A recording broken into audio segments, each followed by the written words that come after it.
मराठी आणि गॅजेटनुसार जी काही त्यांची एसटी या प्रवर्गावर शिक्कामोर्तब पुरातन काळात करण्यात आलं होतं आणि यानंतर आपल्या समाजाला आरक्षण मिळावं यासाठी बंजारा समाजानं वज्रमूठ आवळली असून मराठा समाज बांधवांनी सुद्धा बंजारा समाजाला आपला पाठिंबा दिलाय।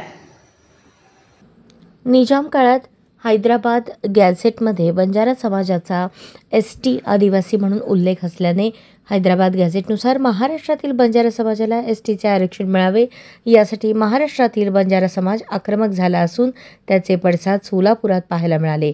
सोलापूर शहराने जिल्ह्यातील बंजारा समाज एकवटला असून 25,000हून अधिक समाज बांधव मोर्चाद्वारे जिल्हाधिकारी कार्यालयावर आले आणि त्यांनी निवेदन दिले।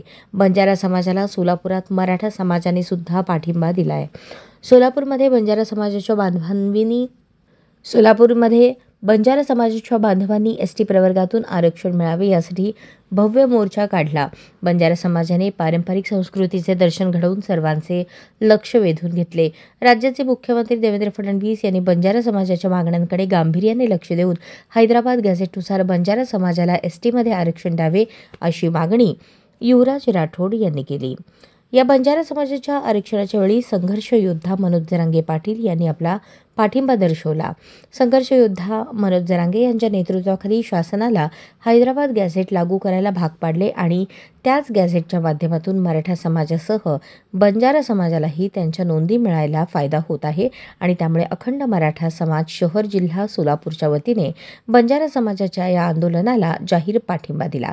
या शिष्टमंडळात अखंड मराठा समाजाचे रवी मोहिते, महेश घाडगे, रविकांत भोपळे, ॲडव्होकेट गणेश कदम, पोपट भोसले, विकास कदम यांचा समावेश होता।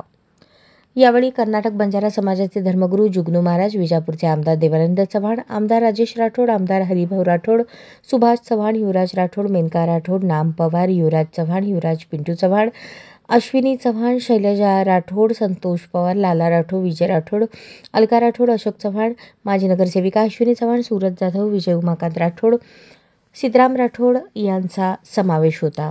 बंजारा समाजाच्या बांधवांनी संघर्ष योद्धा मनोज जरांगे पाटील यांचे आभार व्यक्त केले।